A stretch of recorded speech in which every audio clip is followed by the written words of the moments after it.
آپ کو پتہ ہے کہ چنار کا جو درخت ہوتا ہے، یہاں پہ استعارہ استعمال کیا ہے، امیجنیشن کا بنائی ہے چنار کے درخت سے.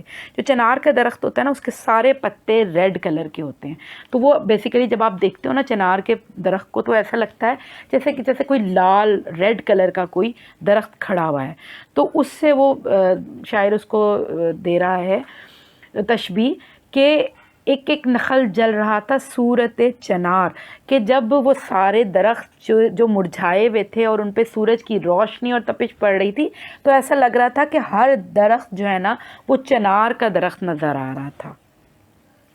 ہنستا تھا کوئی گل نہ لہکتا تھا سبززار، کاٹا ہوئی تھی سوکھ کے ہر شاخ باردار. اس شعر میں شاعر کہتا ہے کہ درخت سورج کی تپش سے کسی پھول میں یا درخت میں زندگی کی کوئی لہر نظر نہیں آتی تھی.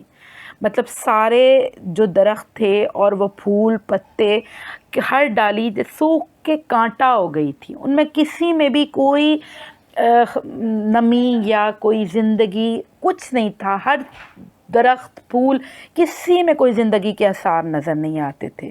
گرمی یہ تھی کہ زیست سے دل سب کے تھے سرد، پتے بھی مثل چہرہ متکوک زرد تھے. کسی چیز میں زندگی کے کوئی آثار نظر نہیں آتے تھے، ہر چیز بے جان تھی. یہاں تک کہ پتوں کے چہرے بھی ایسا لگتا تھا جیسے بیماروں کے، جب کوئی بیمار ہوتا ہے اور زیادہ دیر تک، زیادہ عرصے تک بیمار رہے، تو اس کے چہرے پہ ایک پلاہٹ سی آ جاتی ہے، ایک زردی سی پھیل جاتی ہے کمزوری کی وجہ سے. تو شاعر بھی یہاں پہ اسی کی تشبیہ دے رہے ہیں کہ پتے بھی کے چہرے بھی یا پتے بھی ایسے لگتا تھا جیسے کسی بیمار کا چہرہ ہے، بالکل زرد پھیکے ہوئے. شعر نمبر 5. شیر اٹھتے تھے نہ دھوپ کے مارے کچھار سے، آہو نہ منہ نکالتے تھے سبززار سے. آئینہ مہر کا تھا مقدر غبار سے، گردوں کو تب چڑھی تھی زمیں کے بخار سے. گرمی سے مضطرب تھا زمانہ زمین پر، بھنجاتا تھا جو گرتا تھا دانہ زمین پر. شیر اٹھتے تھے نہ دھوپ کے مارے کچھار سے، آہو نہ منہ نکالتے تھے سبززار سے. اس شعر میں میر انیس میدان کربلا کی گرمی کی شدت کو ایسے بیان کرتے ہوئے کہتے ہیں کہ انسان تو کیا، وہاں جانوروں کا بھی برا حال تھا. کہ انسانوں کے لیے تو چلو اتنی گرمی تھی، وہاں جانوروں کو اتنی گرمی نہیں لگتی، لیکن وہاں انسان تو کیا، جانور بھی پریشان تھے. جنگل کا بادشاہ شیر بھی گرمی کے مارے اپنی کچھار میں چھپا بیٹھا تھا. مطلب کچھار کیا ہوتی ہے؟ وہ غار، وہ کیو جو ہوتی ہے جہاں پہ شیر رہتا ہے، تو وہ بھی اس کچھار کے اندر جا کر چھپ کر بیٹھ گیا تھا. ہرن جو ہر وقت ادھر ادھر پھرتا ہے، وہ بھی کسی ٹھنڈے سے جگہ پر یا کسی سبزے میں جہاں پہ اس کو کہیں بھی تھوڑی سی بھی ٹھنڈک محسوس ہو رہی ہے، وہ جا کر وہاں پر چھپ کر، منہ چھپا کر بیٹھ گیا ہے. آئینہ مہر کا تھا مقدر غبار سے، گردوں کو تب چڑھی تھی زمیں کے بخار سے. اس میں شاعر بیان کرتے ہیں کہ سورج کا چہرہ گرد سے اٹا ہوا تھا. مطلب جب زمین کے اوپر جو مٹی ہے وہ خشک ہو کر ہوا سے چل رہی تھی اور اوپر کو جا رہی تھی، گرد اڑ رہی تھی، تو وہ گرد اڑ کے اوپر کی طرف جاتی ہے نا، آسمان کی طرف جاتی ہے. تو جو سورج کا جو چہرہ ہے نا، اس کے آگے بالکل مٹی کا ایک غبار سا بن گیا ہے. تو ایسا لگتا ہے کہ جیسے اس کا چہرہ گرد سے اٹ گیا ہے. اور سورج کی تپش سے زمین اتنی گرم ہو گئی ہے، اتنی تپش پڑ رہی ہے، اتنی سورج کی روشنی پڑ رہی ہے گرمی سے، کہ زمین اتنی گرم ہو گئی ہے کہ اس کی گرمی آسمان تک پہنچ رہی ہے. مطلب پہلے سورج کی روشنی زمین پہ آ رہی ہے اور زمین گرم ہو کے جو اس کے گرمی کے بھپکے جو اٹھ رہے ہیں نا، آپ نے کبھی دیکھا ہے کہ جب دھوپ پڑتی ہے زمین کے اوپر، تو زمین کے تھوڑا اوپر بھی ہاتھ رکھو تو وہاں پہ بھی تپش محسوس ہوتی ہے. تو وہ کہہ رہے ہیں کہ اتنی سورج پڑ چکا ہے، اتنی گرمی تپش پڑ چکی ہے کہ جو گرمی ہے، زمین کی گرمی، وہ بھی اٹھ کر آسمان کی طرف جا رہی ہے. گرمی سے مضطرب تھا زمانہ زمین پر، بھن جاتا تھا جو گرتا تھا دانہ زمین پر. اور یہاں شاعر جو ہے وہ بیان کر رہا ہے کہ ہر انسان، جانور، چرند پرند، پودے سب پریشان و بے حال ہیں گرمی کی وجہ سے. اور اگلے مصرے میں شاعر جو ہے وہ مبالغے کا صیغہ استعمال کر رہا ہے دوبارہ سے کہ بھن جاتا تھا جو گرتا تھا دانہ زمین پہ، کہ زمین کی گرمی کا یہ حال ہے اور اتنی تپی ہوئی ہے زمین کہ اگر اس پہ کوئی دانہ بھی گرے تو وہ بھی بھن جائے. مطلب اتنی شدید گرمی ہے. اس سے ہمیں پتہ چلتا ہے کہ اس جگہ پر کتنی گرمی تھی. گرداب پر تھا شعلہ جوالا کا گمان، انگارے تھے حباب تو پانی شرر فشاں، منہ سے نکل پڑی تھی ہر ایک موج کی زباں، طے پر تھے سب نہنگ مگر تھی لبوں پہ جاں. پانی تھا آگ گرمی روزے حساب تھی، ماہی جو سیخ موج تک آئی کباب تھی. گرداب پر تھا شعلہ جوالا کا گماں، انگارے تھے حباب تو پانی شرر فشاں. اس بند میں میر انیس نہر فرات میں اٹھنے والی موجوں کے بارے میں بیان کرتے ہیں کہ اس دن گرمی کی شدت کی وجہ سے جو موجوں میں بھنور بن جاتا ہے نا، جو بھنور کو کیا کہیں گے، جو پانی کے اندر گول گول گول گول گول بھنور بن جاتا ہے، تو وہ کہہ رہے ہیں کہ اس دن گرمی کی وجہ سے نہر میں اٹھنے والا بھنور بھی اتنا گرم تھا کہ جیسے کوئی لہر بھی اٹھتی تھی تو ایسا لگتا تھا کہ کوئی شعلہ بھڑکتا ہوا کوئی شعلہ اٹھ رہا ہے. کہ یہاں بھی انہوں نے تشبیہ دی ہے کہ جیسے کوئی شعلہ مطلب شعلہ مینس آگ جو ہوتی ہے نا، آگ کا شعلہ وہ جب بھڑکتا ہے تو ایسا لگ رہا ہے کہ کوئی لہر اٹھ رہی ہے اور کوئی بھنور بن رہا ہے، تو وہ بھی شعلے کی طرح ہیں. اور جو پانی کے بلبلے اٹھ رہے ہیں وہ بھی ابلتے ہوئے پانی کی طرح گرم ہیں. اور ایسا لگتا ہے کہ وہ جو ایسے بلبلے ایسے جب کوئی لہر آتی ہے تو پانی اچھلتا ہے، تو وہ بھی ایسا لگ رہا ہے کہ کوئی کوئلے دہک رہے ہیں. منہ سے نکل پڑی تھی ہر ایک موج کی زباں، طے پر تھے سب نہنگ مگر تھی لبوں پہ جان. کہ اس میں جو ظاہری بات ہے، جب پانی اس جگہ کا گرم ہو گیا تو وہاں موجود جو مگرمچھ تھے وہ نیچے کی طرف چلے گئے تھے، اس پانی میں نیچے کی طرف چلے گئے تھے، لیکن وہاں بھی گرمی کی اتنی شدت تھی تو ایسا لگ رہا تھا کہ ان کی بھی جان نکل رہی ہے. یہاں بھی ایگزیجریشن سے کام لیا ہے کہ پانی کے نیچے والی جو طے ہوتی ہے نا، وہاں پر بھی اتنی گرمی تھی کہ ان کے ایسا لگ رہا تھا کہ وہ پانی نہیں ہے بلکہ وہ آگ ہی ہے اور آگ کی طرح گرم ہے. یہ بیسیکلی انہوں نے اتنی شدت کی گرمی کا ہمیں تشبیہ دی ہے کہ ایسا فیل ہو رہا تھا. اور انہوں نے کہا ہے کہ پانی تھا آگ گرمی روزے حساب تھی، ماہی جو سیخ موج تک آئی کباب تھی. مطلب کہ اس دن گرمی کا ایسا عالم تھا کہ جیسے آخرت کے دن کی گرمی ہوتی ہے. آخرت کا دن مطلب قیامت کا دن. بیسیکلی جب اتنی گرمی ہو تو یہ ایسا ہی محسوس ہوتا ہے نا کہ یہ قیامت ہی ہے. تو ایسا لگ رہا تھا کہ بس وہ یہ جو دن ہے نا یہ قیامت کا ہی دن ہے. اور یہ اس میں بھی وہ ایک جو تشبیہ کا بھی صیغہ استعمال کر رہے ہیں اور ایگزیجریشن بھی کر رہے ہیں، جس کو کہتے ہیں کہ مچھلی جو سمندر سے کنارے اچھل کے بھی کسی کنارے پہ آ رہی ہے تو وہ بھی کباب کی طرح جل بھن جا رہی ہے. وہ یہ بھی مبالغے کا صیغہ استعمال کر رہے ہیں کہ اتنی گرمی ہے کہ اگر کوئی مچھلی کسی سمندر سے غلطی سے نکل کے کنارے پہ آ گئی تو وہ سورج کی تپش سے اور جو کنارے کی گرمی ہے کہ زمین کی گرمی ہے اس سے وہ بالکل بھن کے کباب ہو گئی. ہاں جی، تو یہ تھی ہماری نظم اور اس کی تشریح. اگر آپ کو اس کے اندر کوئی مشکل لگی ہو یا کوئی ایسے الفاظ ہوں جو سمجھ نہیں آئے ہوں یا کوئی ایسی چیز ہو جو سمجھ نہیں آ رہی ہو تو پلیز میرے کمنٹ باکس میں اس کو بتائیں. میں اس کو کوشش کروں گی کہ ایک ایسی ویڈیو جس میں کچھ نئے طریقے سے اس کو سمجھانے کی کوشش کروں یا کوئی پرسنلی آپ کو کوئی اسی کمنٹ باکس میں اس کو ڈیٹیل سمجھاؤں. کوئی بھی ایسی چیز جو کہ اس میں نئی ڈالنا چاہتے ہیں آپ یا چاہ رہے ہیں کہ اس میں کوئی کمی نظر آ رہی ہے تو وہ پلیز مجھے بتائیے. اور اگر یہ میری کوشش آپ کو پسند آئی ہے تو پلیز میرے چینل کو لائک سبسکرائب کریں اور میرے اس لنک کو دوسرے لوگوں کے ساتھ شیئر کریں تاکہ زیادہ سے زیادہ لوگ اس سے فائدہ اٹھا سکیں.